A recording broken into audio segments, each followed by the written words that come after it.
Saturday, 30th September, 2023. Collingwood, 12 goals, 18, 90. The Brisbane Lions, 13 goals, 8, 86. Possibly the most heartbreaking day of our lives, Egg. And yeah, it's up there for sure. I don't like to start the pilot on a somber note, but we've been going through it the last few months, man. We've been going through it. Yeah, it's been pretty rough, and that's putting it lightly.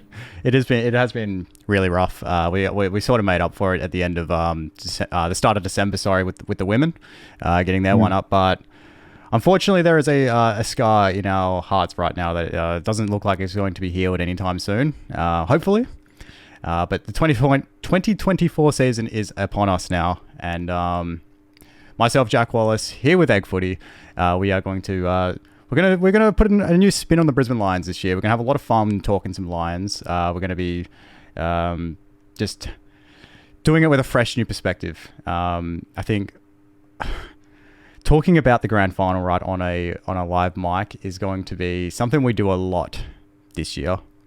But how can we have fun with it, Egg? How can we? What can we do to sort of make ourselves feel better about this? Man,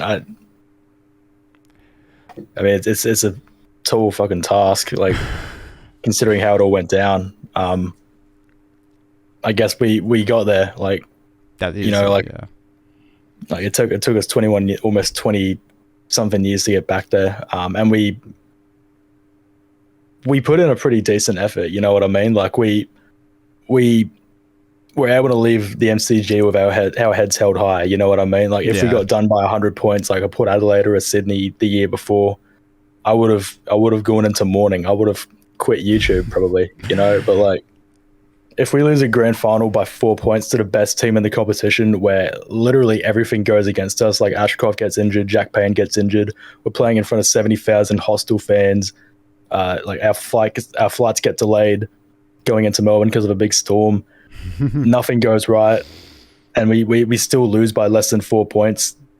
So be it, so be it. I guess like I find solace in knowing that like it could have been a lot worse, and like our core is still young. We had so many young players out there, like Darcy Wilmot, Jasper Fletcher, Coleman's still pretty young, Dev Robertson, and who else? Probably Dane Zorko. Yeah. Man, it's sort of like with all those points in mind, that is why we're sat here, right? Going into the 2024 season, not heartbroken. Well, of course we're heartbroken, but we're not in a clinical depression. We're not sitting here feeling sorry for ourselves. We're not trying to be a victim. Okay.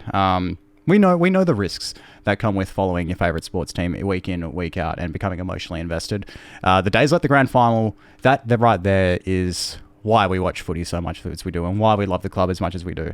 The stress you go through on days like that, and even on the finals games leading up to it. We'll get more into the finals in just a moment. I know you were there, so we'll get you to have a chat to us about sort of your week at the final series, and obviously all the games you went to before that. I'll talk a bit about my experience as well from over here in Perth. But until then, this is episode 1. Well, episode 0, because having episode 0s, chapter 0s, round 0s, that's the new in thing, particularly in AFL world. So we're going to do episode 0 here. This is a pilot episode of the Brisbane Lions' newest podcast, The Main Event. We're hot, we're mean, we're strong, we're a team. We're the very best team you've ever seen.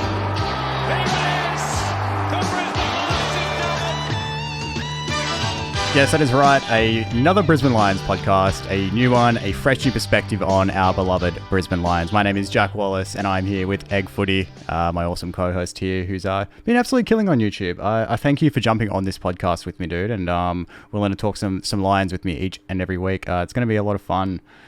So I'm very excited for it. But I want to straight off the bat, let's sort of let the audience know who we are and how we got to this point. See, you're Egg Footy, but how did Egg Footy become a Brisbane Lions man? Yeah, so my YouTube's Egg Footy. That's not my government name, but I've been a Brisbane Lions supporter since I was about 8 years old. I turned 23 this year, so it's been 15 years of this. Yeah, hasn't always been great. Quite frankly, sometimes it's been pretty shit. But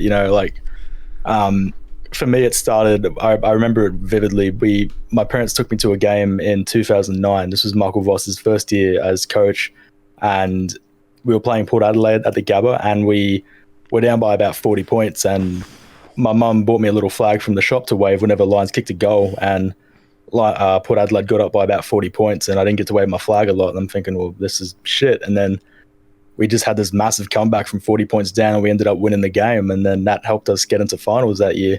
And then we had that final against Carlton that we won. And then from there, it was history, you know, like I didn't stop. And then I'm thinking, oh, how good's this? Brisbane's awesome. At this new AFL game that I've never heard of before is awesome. And then the very next off season, we drafted Brendan Favola. Yeah, it's good times, eh? Great times. Yep, I went to every single home game at the Gabba from 2010 to 2015. Eventually, like me and my family got mentally tired of it, so we took a bit of a break. 2016, 2017, 2018. Like I was sort of still like jaded with the footy club. My mother kept talking to me about, oh, this new coach is doing so well and there's so much young potential.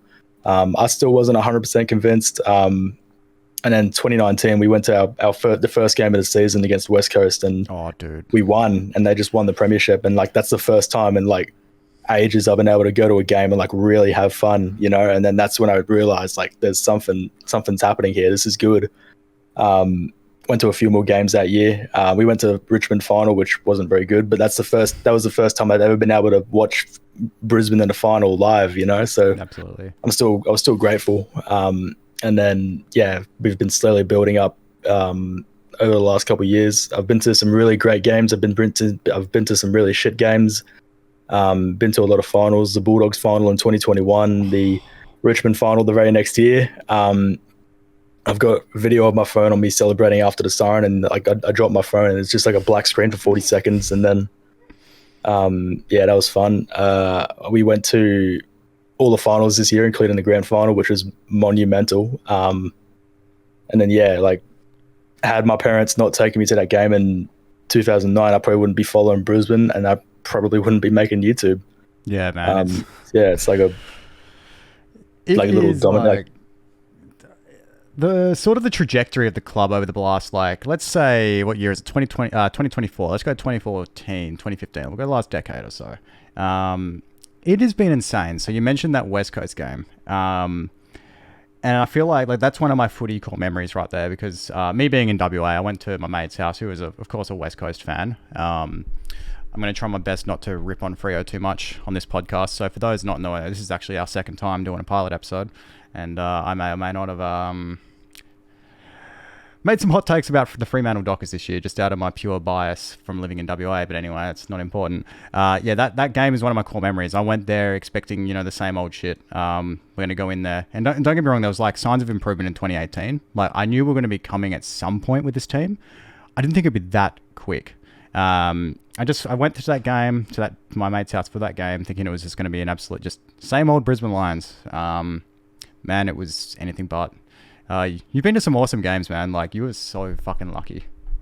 You have lucked out on some of those fucking games. Maybe not the Bulldogs one. Maybe that's about it. That was rough. That was like the similar feeling to the 2023 grand final. Like the last few seconds, you're about to lose, and you just put your hand in your head in your hands and just like brace for it, and then the siren goes, and there's like this minute of disbelief, like surely this isn't the end, surely they change the result or some bullshit like that. But they don't. We've lost. It's funny, because you're always thinking, like, once you lose a really close game, like, surely there is something here that can be overturned. But I don't think in the history of the AFL there's been a game where a result's been overturned, no matter how ridiculous it's been. Like, even Siren Gate between St Kilda and Freo in 2004 never got overturned. It did. It was originally a draw, and they went to the appeals board and they overturned it to a win for Fremantle. Yeah, Fremantle. Yeah. Well, fuck, you learn something new every day. Yeah. I actually had no idea that got overturned. That was also 06, got the year wrong. Nevertheless.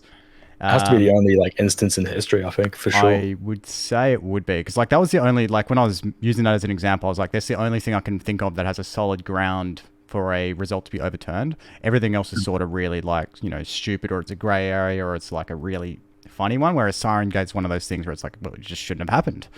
The wonders of AFL. But for me, though, I come from a Fitzroy family. Despite living in WA, I'm the only person in my family who's born here. Lived here my entire life, all 26 years that of my existence have been based in Perth. Granted, my early years of living were not really footy heavy, to be honest with you. So being from the Fitzroy side of the whole merger, my dad, who was really my biggest sort of the reason why I love footy so much and have been into it for so long, and growing up and playing it, he's the reason why. He didn't watch footy for so many years after the merger. I think he didn't get back into it until the third premiership, because I do remember vividly watching that game at a pub here in my area as a 6-year-old, watching Jason Ackermanis go absolutely crazy on those Magpies to win our third flag in a row. It was that's another footy court memory for me, but. Living in WA, it's been rough being a Brisbane supporter, especially post premiership years, post three-peat. Really brutal stuff, especially when the Eagles were up and about, and then that period of when Freo were up and about as well. I don't want to keep going back to those two teams because WA. But you do live in WA, so it's fair enough. They made my life fucking hell for the longest time. Like, fans of those two clubs just made my life hell. And a lot of times it became dangerously close to jumping ship to the Eagles multiple times, but I stuck fat. And imagine, right, I wake up today, it's 2024, I'm not doing this podcast, and I'm an Eagles supporter. And I ditched the Brisbane Lions. You can't you can't just like jump off ship. No, that seems like a rule. Like whenever you like crack the shits and jump off something, like it always comes good. Always, dude. And you're like thinking like, fuck, if only I'd hung on a bit longer, It wouldn't feel natural to jump ship either, or like change teams, especially when you've been with them for so long and it's so connected so deeply into your family. Like my granddad played reserves for Fitzroy. Multiple family members of mine played reserves for Fitzroy. It's sort of ingrained in the family at this point. I mean, even like my great grandmother. I always get told this story by my dad and his siblings. It's like when they would be they'd be crossing James Street from Fitzroy into Collingwood, and my great grandmother would be making everyone hold hands. So many stories like that. It's just I can't leave the club at this point, and I love sort of carrying on that history. I mean, I've got the Fitzroy team of the century behind my head here, but I'm also honouring the new club, the club the way it is today, which is. I think we really sort of have the best case scenario these days from a Fitzroy perspective in terms of the merger and losing our club. Granted, I wasn't old enough to support Fitzroy or ever watch a Fitzroy game, but I definitely inherited some of that pain that my dad feels. I feel like today those things would never happen. And granted, even then, Fitzroy would have probably been pulled out of the mud by the AFL had it been, a few years later. But unfortunately, shit happens. It is what it is. Life moves on. And that's just the sport business, man. Fitzroy's probably not going to be the last team to be kicked out the comp. And I'm sure it's not going to be the last merger either, especially as we, move on with Tasmania coming into the comp and all that sort of stuff. And of course, the three-peat just healed everything. But nevertheless, let's get into talking some finals, man. We're going to get back onto that topic. I know you spent, last year going to a lot of games. You went to pretty much all the finals games from memory. Tell us about that month. Tell us about September 2023 for you. I work in the city sometimes because I jump to different locations occasionally between my home location, and sometimes I'll go work in the city to help out. And we work at a rent-a-car, and we sometimes have to deliver cars from the location we're working at to, say, the airport or our location a few minutes down the road. And I remember driving to our second location in Brisbane City, and we drove past the Gabba, right? And you can just we jump off. There's like a river expressway right on the Brisbane River, and you go across a bridge, and then you turn off on the exit to get where I'm going. And you pull in, you drive past all the construction for the Cross River Rail, and you can just see the Gabba. And this was like a few days before our final, with Port Adelaide. And I just remember thinking, "Fuck, please, I just like, because like this was our best opportunity to get into a grand final since 2020. Oh man. And I just remember looking at the Gabba and thinking like, go to Lions. Like Yeah. every time I drive past the Gabba, like I just think about it. And that Port Adelaide final was probably like my favorite final ever. Because like that was the first final I've ever watched in my entire life as a Brisbane Lions fan where I can actually relax, you know, because like the Carlton final in 2009 was so intense. 2019 was depressing. 2020, like the game wasn't over until like the last minute. Our final against Richmond, that is. In 2020, we were never winning. Our prelim against Geelong. Yeah. 2021, both finals we lost. 2022 was again like it was won in the last like literal minute. And the Demons semi the next week, I wasn't able to relax watching that at all. I was able to sit back and relax and just have a good time in the last quarter of the final against Port Adelaide, and that's never happened to me before. Yeah. And I was really grateful for that, you know, because like you don't take that for granted, you know what I mean? Yeah. And that proves my point. Like the very next week against Carlton, we're down by 30 to nothing in the first quarter, and I felt so awful. I left my mum in the stands to get up and go get drunk, pretty much, like numb the sorrows type thing. And I just remember sitting. There's like a little TV in the corridor, and I just remember sitting in front of it, dead, just like drinking beers and ginger beers and shit, whatever I could get my hands on, Furfies, whatever. Yeah.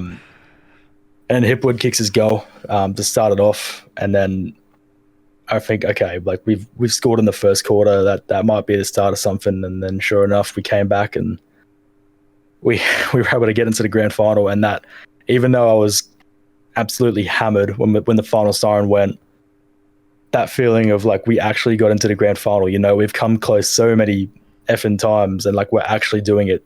You know, I was there when we lost our prelim in 2020. I was watching in 2022 when we lost the prelim. I wasn't there, thank God, but so many close opportunities and so many what ifs and so many instances of thinking like, what if this went better for us? Like we could be playing a grand final right now type thing. We actually get there, and that was incredible.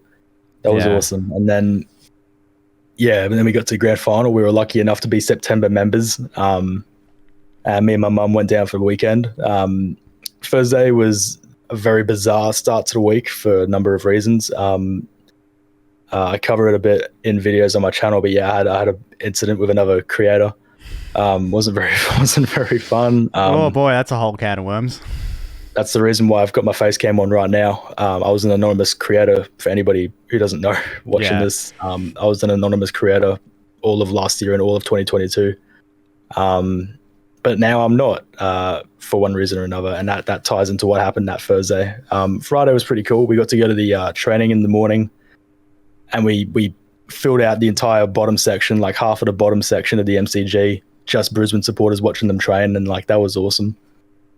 And then towards the end of it, they started blasting the Lions song all around the MCG on the speakers, and then like I almost started crying, bro. I'm like, holy shit. Oh dude, that would have been insane.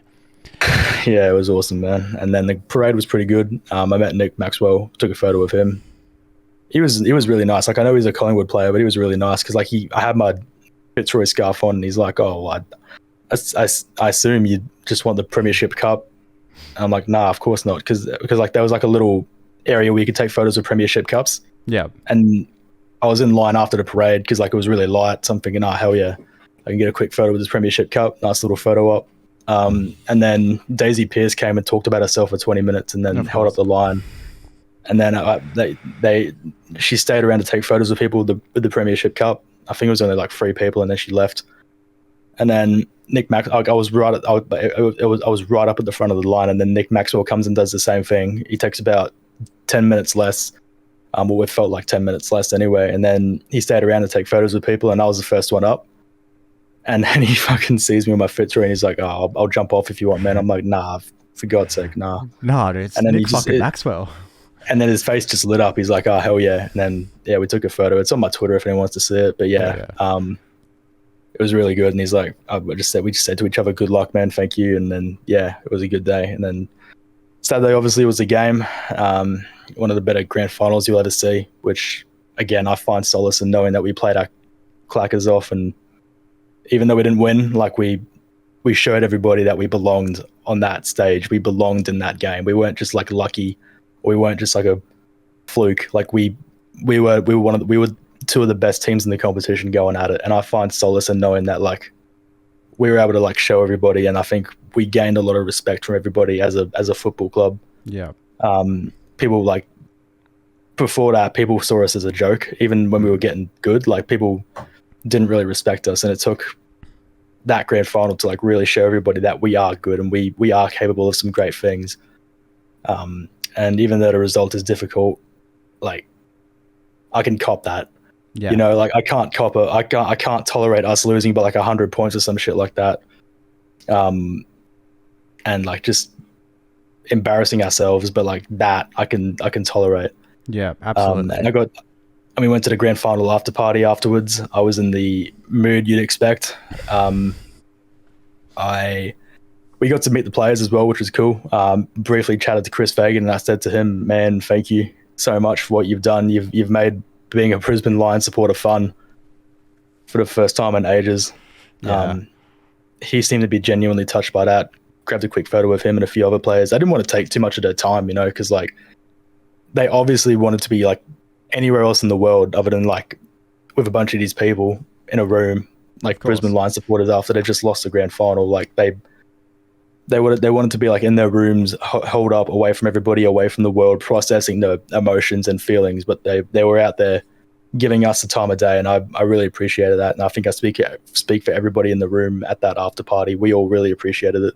Yeah. So I just wanted to give them a quick thank you and quick photo. I was also very fucking nervous as well, because like you're meeting your heroes. You're turning back into like that 10-year-old kid, Oh man. staring up at Jonathan Brown, who's like up here, Yeah. and like you turn back into like a just starstruck like super fan kid.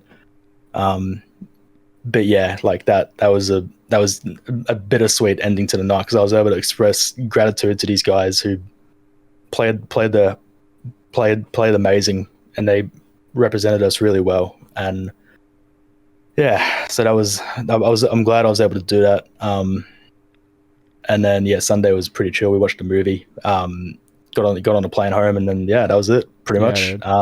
Yeah, came back and processed my emotions, and yeah, that was roller coaster weekend. But I'm glad I experienced it. Like you wait 15 years, 14 years to see your team in a grand final. Like you don't take it lightly. You enjoy it. Yeah.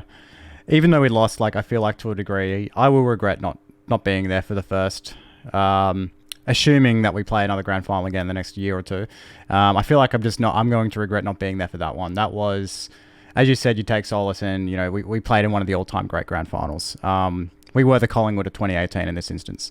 It's unfortunate, but again, as I said at the top of the show, that's just footy, man. That is what it is, and that's why we follow our team and we get so emotionally invested. You've got to, take the highs with the lows, the peaks with the valleys.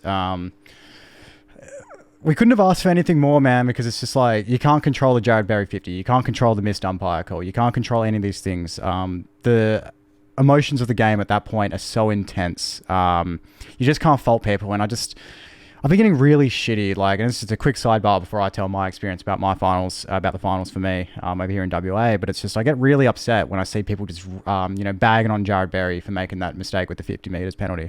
I would like to see anyone else in that situation, react differently, without knowing what's to come. Just get yourself in that situation and see how you'd go about it. Here's the thing as well. Sorry, I didn't mean to cut you off. Here's the thing. He's playing in front of 100,000 people. Like that's the biggest crowd we've ever played in as a football club ever. Fitzroy, Brisbane Bears included. Yep. And also, like if he's there a second earlier, then it's just a marking contest, Like yeah. But because he still marked it and went to ground, and then Jared came and made contact, then it's a 50. If Jared Berry was there like a little bit earlier, like then I don't think the 50 gets paid. Yeah, it was just a 1% split decision, split moment right there. Because the thought is like you have to hold them up, like don't let them play on, don't let them get a quick entry. Like you hold them up, make them push back and take I don't know how many seconds it is, 8 seconds or 15 seconds before they have to play on, because that gives the defenders time to set up and get ready for the entry inside 50. Yeah. So he's trying to do the right thing. It's just shit ass luck. You know, he was actually doing what he was supposed to do, but he just tripped at the very end, and then well, not tripped, but like just made a mistake. Yeah, it's one of those things, and I guess like just going into the season, I really don't want to see people, especially Lions fans, you know, we're all in this together. I just don't want to see people just dragging Barry throughout the season, man. I'm seeing a lot of people. I mean, this is Reddit after all, but I'm just seeing people on Reddit just still calling for him to be traded and still calling for this and that. And I'm just like, shut up, dude. Like, Jared Berry is like one of our most serviceable fucking depth midfielders that we have, and even on the wings, like he's fucking been a fantastic player for us. And he made one mistake after playing his absolute fucking heart out. I wanted to get that rant out the way, man, because I saw a really annoying comment yesterday, and I just wanted to address that, particularly while we're on this topic. But we'll move on from that one. I trust Bez has learned, and he's probably thought that play over about 600 times over the past 5 or so months. We know that he's been thinking about this constantly. So, yeah, man, the finals are, as a whole, probably one of the greatest months of watching sport in my life, even though we didn't get the end result. I guess it's just when we go back to 2019, yes, we finished second, but I think we all knew at that point we just weren't ready. We were so young. We overachieved for sure. We overachieved for sure. Absolutely. Like I went to those finals games, like, you know, I went into them sort of a bit optimistic, and I came out of them sort of. I wasn't sad when we got when we got knocked out at all, because it's just like, well, we haven't been here in 15 years. What a fucking season. That was awesome. Let's run it back next season. 2020 rolls around. Still the same thing. I think we just weren't ready. And I sort of, I laugh when people were like, oh, you should have got it done during the COVID season because, you were going to be at the Gabba. Like, do you people that say this even watch footy? Do you know how, like, the team progression, like, do you know what team progression, like, building the team up, do you know what a rebuild looks like? Because, fuck, if we were expected to win that, then shit, our rebuild was pretty fucking good. And here's the thing as well, like if we won that grand final in 2020, like that would be, everybody would look at that as a tainted premiership because it's at the Gabba and it's a home advantage, ignoring the fact that every Victorian club that's played at the grand final at the MCG ever has a home field advantage. I don't care what color shorts they're wearing, they get to wake up in their own bed, they catch an Uber to the MCG nice and easy. Whereas like a team like a West Coast of Brisbane or Fremantle or Sydney, they will have to fly in, get into a shitty hotel bed, upend all their crap and take it all with them to Melbourne. Like, yeah, everybody would have looked at it. Everybody would have looked at it as a tainted premiership. Whereas like now we can go and do the real thing. Yeah. And prove our legitimacy as a footy club. Whereas like people would have looked at it as a tainted premiership. Yeah, or an asterisk premiership maybe. That's the thing. Like it wouldn't have been the same. So when we got knocked out in 2020, I just didn't really care all that much. Now 2021, on the other hand, same sort of story that would have had a bit of an asterisk still, because it's like, for me, look, straight off the bat, I'm a traditionalist, right? I believe in the whole fucking let's play the grand final of the MCG for the next 80 years. I know everyone's going to disagree with me on that, but it's just, I'm a fucking Victorian at heart. I can't help the way I feel. But I just, for 2021, that was played in my city. And we were one fucking kick off playing Port in a prelim, which I think we would have been. We would have won that. We would have won that. Yeah. So the prospect of being able to watch my team in a grand final without having to get on a plane. So for those that, well, nobody listening to this would really know, but I have a really, really bad fear of flying. That's half the reason I didn't come last year. I have another reason, which I'll get into that as we get to the grand final. But I have a fucking atrocious fear of flying. I haven't been on a plane in 10 years. I'm looking to change that this year if we get back to the MCG. But we'll suss that out in September. So the whole prospect of that happening was extremely exciting for me. I wanted nothing more than to see us play, Melbourne in a grand final at Optus Stadium, because, you're going to learn very quickly how beautiful fucking Optus is, dude. When you come here in round one, I'm keen, man. I'm looking forward to it. It is fucking gorgeous, dude. Like, I look, I'm going to expose myself here. I've never been to the Gabba. I've never actually visited Brisbane. Call me a fake fan. I'm scared of flying, dude. Like, fuck. I don't know, like, how to compare the facilities at the Gabba to Optus, for example. I have heard from numerous people. I go to TAFE with a few boys who went to the Gabba last year. One of them being a West Coast supporter, for whatever reason, decided to go see the Eagles play us at the Gabba on that Saturday, Arvo, when we smacked them by, like, what was it, 80 or 90 points? I wasn't even paying attention to the game. I was at that game and I wasn't even paying attention in the last quarter. I was just watching like somebody's stream or something like that. I was just chilling. It was like it was just one of those things, dude, where it's like Why? But also respect, like, because he sent me a lot of videos at the game and stuff, so it was cool to see. But yeah, the point I was going to get to was like, he said that the Gabba was like sort of run down. It was a bit old. It's like, you know, it's really dingy. But to me, when I hear that, and I'm just like, but fuck, apparently, like, if it's been like that for so long, that almost makes the Gabba. Like, that makes it the Gabatoir to a degree. I mean, of course, we all want, like, working facilities, you know, working water, working bathrooms, you know, fucking all this, that, and the other for a stadium. But at the same time, I feel like, you know, how the dingy rumours I've heard about the Gabba, that almost makes it the Gabba. I feel like that's it. But comparing it to Optus, I can't compare it to Optus, but just know Optus is beautiful and clean. I can tell you Optus is way better, and I haven't even been there, but here's of like, Gabba is not that freaking run down. Like, it's old for sure, but it's not. The toilets are all working. They're as clean as you can expect from a public bathroom. Yeah, the food is okay. It's edible. Public transport's a bit of a pain in the ass to get there, you know. But like, it's not like this like poverty ground that like, yeah, you know, you're in the NFL, you have FedEx Field, but there's like sewage leaking out of like flowing out of pipes onto the spectators and shit. We're not at that level. we're not that bad. Not yet. Cool. We have trouble keeping the lights on apparently. Yeah. I was at that game as well. It was Okay, that we're gonna have to talk about it in a whole different segment at some point. I definitely want to get your thoughts on that at one point, but yeah, continue. Yeah, for sure. And yeah, like it's not. We're due for a new stadium, I reckon, but it's not. We're still okay in the Gabba. Yeah. For sure. But yeah, I can probably Optus is probably better. You know. Yeah, you're gonna enjoy it.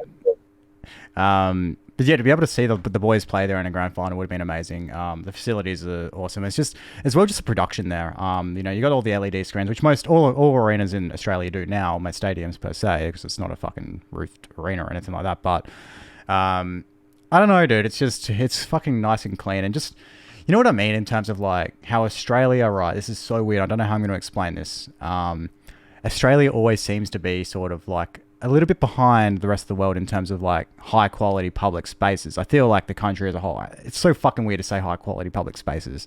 I don't know if I'm even correlating that properly for the listeners or even you right now, but I guess just Australia, like, you look at America, right, in some of their arenas and their stadiums, and they've got all this fucking crazy shit, and really like modernized. I feel like Australia now is only just getting to that point. I feel like Optus and the new Adelaide Oval are like the first two stadiums that have actually really sort of modernized themselves. And of course, all the other arenas in Australia will probably, or set arenas against stadiums in Australia will probably follow suit.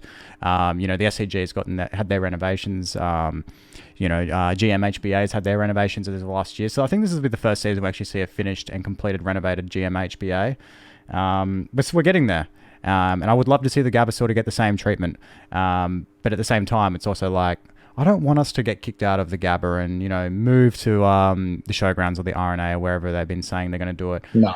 Especially at this point where it's like the Gabba is such a strong home ground advantage for us. We're going to be losing that, you know, in 2 seasons' time if we end up, you know, getting kicked out of there, which is really concerning for me. But that, again, that is also something we can't control, and it's, you know, we'll cross that bridge when we get to it. All I know is I want to get to the fucking Gabba before we end up doing any redevelopments, because I feel like I have to, and I think this year or next year I'm gonna definitely try and make that happen. But yeah, man, getting back to the point, heartbreaking to sort of lose that prelim in 2021, but I mean, not prelim, sorry, the elimination final, or semi-final, whatever the fuck it was. It is what it is, man. Bailey Smith, you clutched up, you sexy bitch. Then yeah, 2022, that was really exciting. Just we had that fairy tale run. That was really exciting. We didn't have any expectations. That was nice. It was just so much fun. There was no pressure. It was so much fun, dude. Like, sometimes I went into that game thinking we were losing. I went into that game thinking, yeah, what? The Richmond one, sorry. Both of them. Both of them. Both? Fuck. Yeah, like we walked into the Gabba that day for the Richmond game, and like, we're losing this shit, man. And like, I was in a really shit mood as well, because like at my old job, it commanded me getting up at like 4 o'clock in the morning, and operating on like zero sleep. So I was like at 7, 8 o'clock, just operating on fumes. I almost fell asleep in the stands waiting for the game to start. And I'm just like, oh, fuck, let's get this over with, you know? And then the game happened, and then we won, and then holy shit. I barely could sleep. And then I had another early start the next day. So it's like, oh, man. Yeah. You know, and then I was watching the Melbourne game with my friends, and like I was like the biggest Lions fan there. And I'm like going ape shit at the sight that I'm seeing before me. with this game that's happening, and they're all telling me, bro, you need to calm down. And I'm saying to them, no, fuck you. This is like, we're winning the unwinnable game here, you know? Like, what? This is nuts. We haven't won the MCG in a decade. Like, keeping in mind who we were playing as well, you know, we just came off getting smacked by them by like 70 plus in round 23. You know, that was atrocious. The Zorko game, you know, when Zorko got up to no good. But that's fucking Zorko funny. That is Zorko for man. That whole thing, that whole debacle, man. Like that spark. I reckon Zorko got stitched up. Like, I reckon Harry Petty was not innocent. Like, Harry Petty's I'm not gonna say it on air, but you know what I mean. Say it, bro. I have Harry Petty blocked on Instagram because of this shit. And fuck him, bro. He's such a fucking pussy. Don't start shit and then like have a cry when you like say shit back. Thank you. You wouldn't last a week in fucking like old Call of Duty lobbies, bro. I guarantee you, at the time I was so angry about this because, like, don't get me wrong, I know Zorko's capable of fucking being a piece of shit, but he's our piece of shit. You know, Zorko's our piece of shit here, and I love him for it because he's an absolute fucking dog, and we need that. It just gave me the shits at the time, especially as someone who's been in that position with a mother in that state. Different circumstances, but, like, you know, not to get too personal or deep, and I'm not going to share everything. Just know that my mother is not the greatest spot. Let's put it that way. And I'd expect to have that shit brought up during footy games, right? I expect that to be brought up in sledging. There is so much worse shit that gets said in footy games that we don't hear about, and we never will hear about. That's footy. And I guess just the way he reacted, and especially after the news come out that, you know, he was the one yapping for most of the game. He was the one fucking, you know, agitating Zorko and fucking being a little cunt, to put it lightly. Yeah, really, really shitty stuff. But I will say, like, you know, hats off to him. It sparked one of the best, in my opinion, actual genuine rivalries in the competition last year. And as a result of that, I've also grown to really respect the Melbourne Demons as competition to us. You know, I enjoy watching when we play them. I enjoy the biff and the heat between the two teams. I feel like a lot of that is missing in footy these days, especially footy rivalries. You get that with the showdown, but that's about it. I feel like us in Melbourne really sort of brought that back, and even coming into this year, I feel like at this point we've transitioned from Melbourne to Collingwood. I feel like the Lions and Magpies rivalry is back after 20 years, and that's really exciting for me. So I don't hate Harry Petty all that much because he gave us a really cool rivalry out of it. But at the same time, fuck you, Harry Petty, and I look forward to kicking your ass again this year. Anyway. Is he still playing for Melbourne? Didn't he get traded? Good question. Let me have a look. Harry Petty. Yeah, let's because they made they traded a bunch of people, like a lot of people. I think he's still at Melbourne. Nah, he is. They traded a bunch of people, Melbourne. It was a lot. Like, they traded like random ones that I didn't expect as well. Melbourne list changes. But yeah, I've got Harry Petty blocked because it's just like, dude, like, don't ditch it if you can't take it. That's my opinion. Yeah, that's my perspective on the situation. Yeah, I don't start shit you can't finish. I don't hate the guy. I don't actually have any ill will towards him. It's just fucking, you know, sport and just banter and all that shit. I don't have genuine personal animosity towards the guy. I've never met the guy. I'm never going to meet the guy. He doesn't give a fuck what I think. But at the same time, it's just like, fuck you, Harry Petty. Like, you know, little bitch. Anyway. Yeah, and that Richmond game, right, in that 2022 series, I fucking turned the game off with 2 minutes left when Tom Lynch marked the ball in front of their goal. I turned the game off because I was stressing that fucking bad. I know I said earlier I didn't have any expectations, but that was after this fucking game. I turned the game off, right, just went about my evening for like a couple minutes, you know, just got my computer set back up because I was watching it downstairs, you know, all this, just cleaned up in the area where I was watching it and all that. Miserable as fuck. I was just like, fuck, it's another one. It's such a close game. Like, you know, when are we going to take this leap? Because, you know, we've been playing finals for 3 years now. And all of a sudden, my phone's just fucking, you know, buzz, just fucking going crazy. And I'm getting messages from so many of my mates just being like, holy fuck, like, did you see that? Or congratulations, blah, blah, blah. And I'm like, what the fuck just happened? And I go and check the score, and I was just like, holy shit, we fucking won. And I told myself that I'd never turn a game off early ever again. I did the same thing 2 weeks ago on a Phoenix Suns game, and we came back from 24 points down in the last quarter. So I'm not doing that again. But yeah, that was I had a similar situation 2021 where we had that goal after the siren by Zach Bailey. Oh, against like I think it was. I stopped watching the game and I come down, and then my mum just yells at me, "Oh my god, we won!" And then it's like, wait, what the fuck? And then go after the sign. I'm like, oh shit, I missed it. Yeah. So it's like, yeah, like I'd learned that as well. Like you can't turn it off. You can never turn it off. And never leave early either. Like, you know, if you're one of those guys that leave the stadium early because you're getting smashed, like, just don't bother coming to the game. Don't bother. Just stick it out to the end, dude. Like, I stuck out of 4 quarters, like, all 4 quarters back at Subiaco Oval when that was still a thing in 2012 against fucking West Coast. I can't remember what round it was. It might have been round 17, round 18, but just basically go look up the score when we played West Coast in 2012 here in Perth. Yeah, that was a fucking fantastic day. It was. I got a video of like Joe kicking his last goal because like I was right behind the cheer squad for that game, and like Joe kicked his goal on that at our end, and like there's a delay in my reaction because like I'm thinking there's no way, like we don't win these games, surely not. And then the goal umpire does his signal, and then you can just hear me going ape shit. And yeah, it's nuts, man. I love it, dude. Yeah, you got to send that one through. I have to say that. For sure, man. Yeah.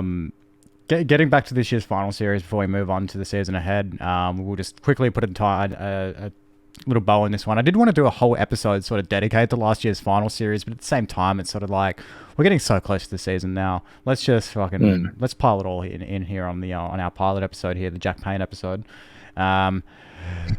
2023 finals, dude. Obviously, you were there. You just told us your story. For me, it was a bit different. You know, I watched all the games from home, unfortunately. There's not much I can do from, you know, when I'm 4,000 Ks away from the MCG and, you know, even further away from the Gabba. So, yeah, the Port Adelaide game, absolutely loved it from start to finish. So much fun. Sort of one of those things that made you feel like, all right, we're fucking ready, finally.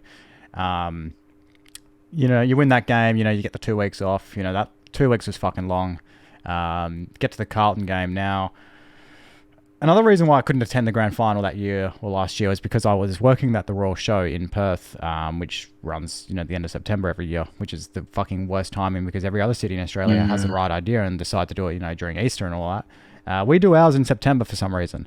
And as a result of that, we were there for 8 days. And I was there the day of the Carlton game, decked out in my Lions gear, of course. Had my hat, had my scarf on, had you know, just nice day at the Royal Show. Had a lot to look forward to, but also really nervous. You know, get home, you know, got some KFC, got a couple beers. Game starts. Jared Berry gets done for running too far, and I was just like, "Fuck, here we go." That was so infuriating. That was bullshit. And it looks like it was going to be so close to like the best fucking possible start you could get. The crowd was so red hot. They were overpowering and deafening out the Carlton supporters. Jared Berry's running in the wing. Like we were on for like a first minute goal. He gets to ping for running too far, and then the fucking bullshit begins. And I can't tell you how stressful that half an hour period was in that first quarter, where I just felt like that was it. Like, it's never going to fucking happen. We need to blow this team up now. Fags, it's got to go. This, that, and the other. All this fucking crazy shit that we just isn't true and would all be really bad decisions in hindsight. I was throwing it all out there, you know, in group chats to my mates and stuff when we were watching the games. I was just like, fuck, like, this isn't happening anymore. And of course, you know, Hipwood kicks the goal, and it seems like from there, just you had nothing to worry about. Just downhill skiing from there to victory. Really exciting stuff. And of course, that vision of Kitty Coleman, you know, when the final siren goes for us to win a prelim, and Kitty's just, you know, running with his arms out, like, that is... that's an image that I really wish, you know, sort of becomes synonymous with not just Kitty, but just this iteration of the Brisbane Lions. And then, of course, the grand final. Probably the most stressful 3 hours of my life. I felt so nauseous the whole fucking time. I watched that from home by myself, completely alone. I got invited to multiple grand final parties, but it was not going to be the time to do that. I couldn't watch it with anyone else, dude. It was so stressful. I couldn't imagine how much more stressful it would have been at the ground. I mean... At a Freo game I was at last year, like, that was the most stressful I've been watching the game. I mean, yeah, we won by 3 points, mind you. But when you're sitting in a sea of purple, and WA are very passionate football fans. This is something you're really going to appreciate about WA when you come here, is that Freo fans, really, really, really fucking passionate people. Mind you, they don't exist outside of WA, to my knowledge. No, they don't. They are fucking so passionate. I was standing up just for, like...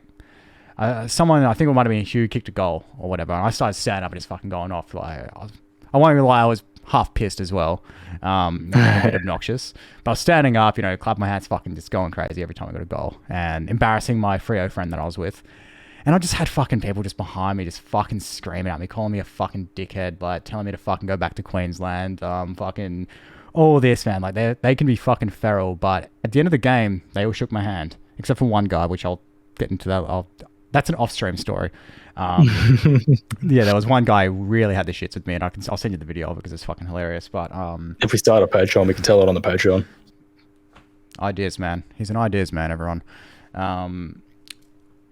Like a lot of people, they just get so fucking angry and they just shout and yell. But at the end of the day, dude, like none of them fucking try to start fights with you or anything. I can imagine like Melbourne's a bit of a different story. You know, the Collingwood, Carlton supporters, I can imagine them would be trying to get a bit biffy. But the Freo supporters, yeah, just really passionate. And it was a really stressful game because I just knew every time they scored, they were going to give it to me being the only guy sitting there.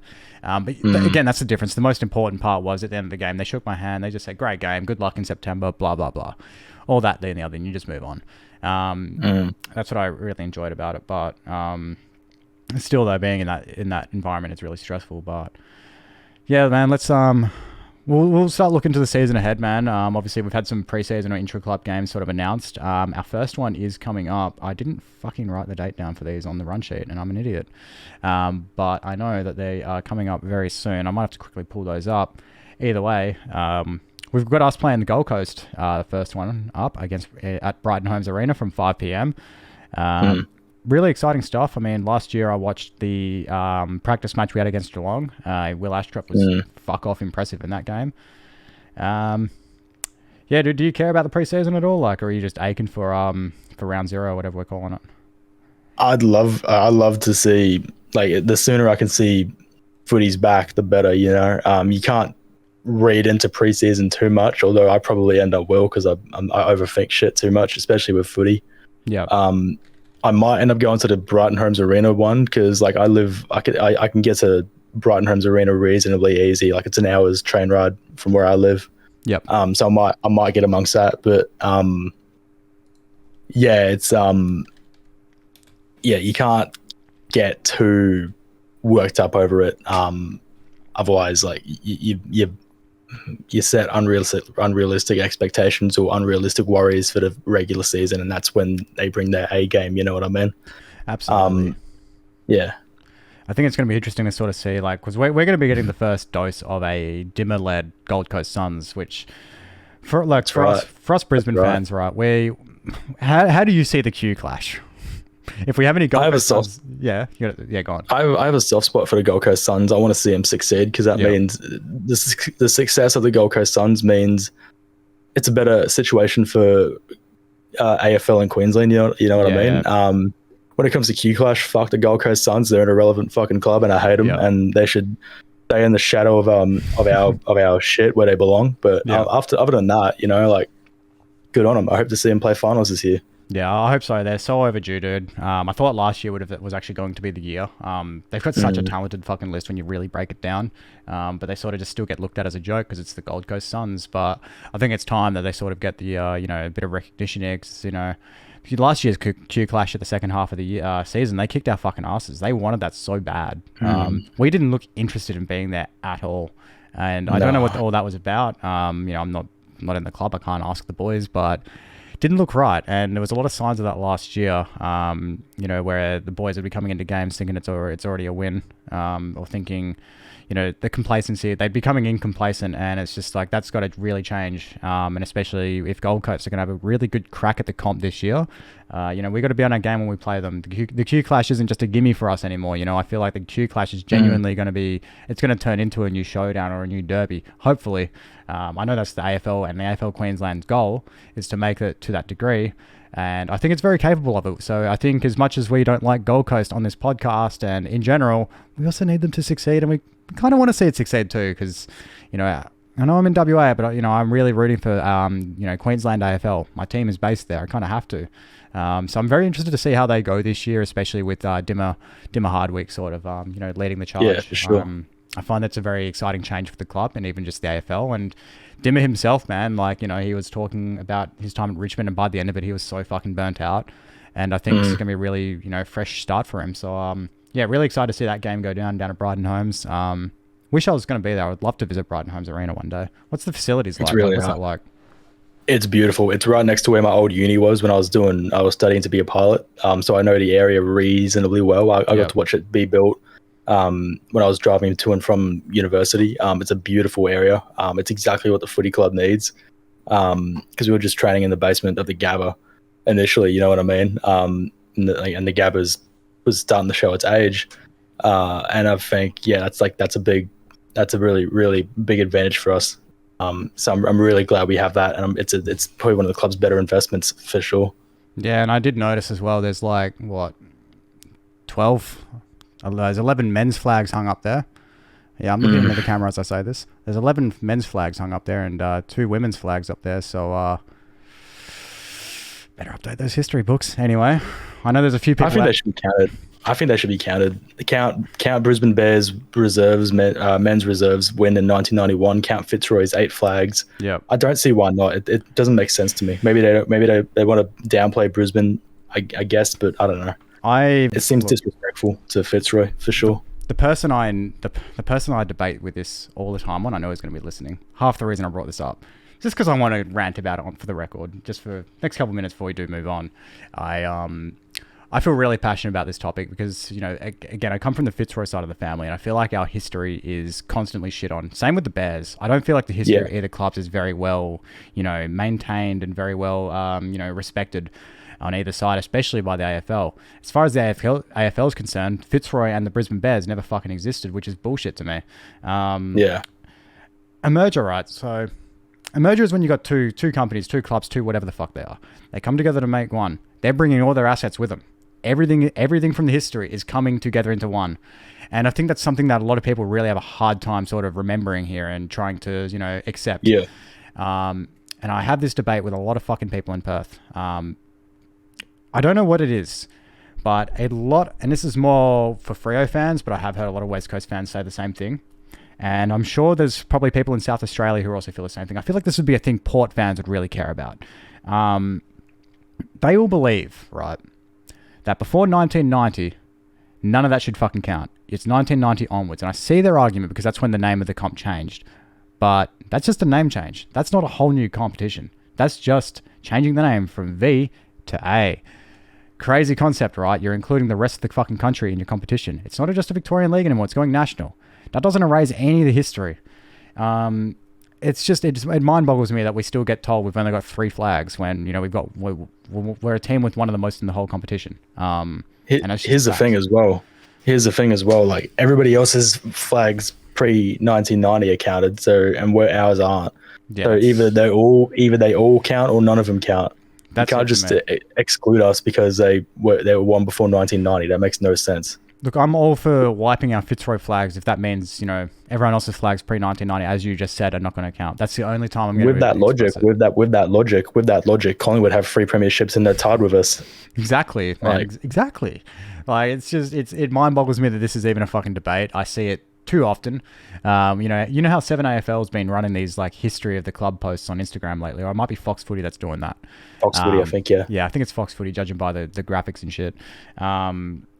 And when ours popped up, there was so much debate about our premierships, and I'm like, fuck me, it's not that hard. We have 11, and that's just that's the conclusion because we count. It's a joke. We count all the premierships for fucking the 1800s. So yeah, ours are going to be counted too. And as far as I'm concerned, it says BBFFC on the back, or whatever the fuck. Mm-hmm. There's a lot of letters on the back of our Guernseys. It's on the side, like you can see it in the background. Oscar's jersey's hanging up. It's like on the bottom. It's like on the bottom right or the bottom left.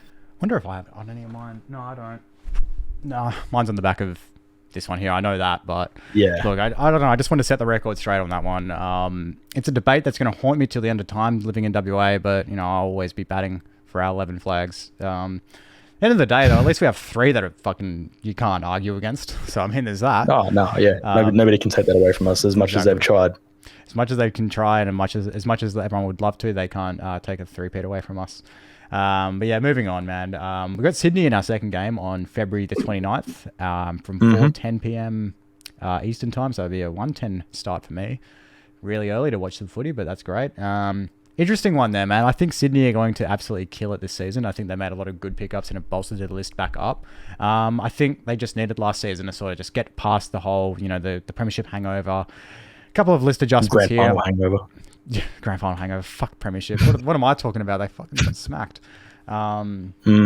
They were a shell of themselves last season. I think they needed a lot of time to get past that.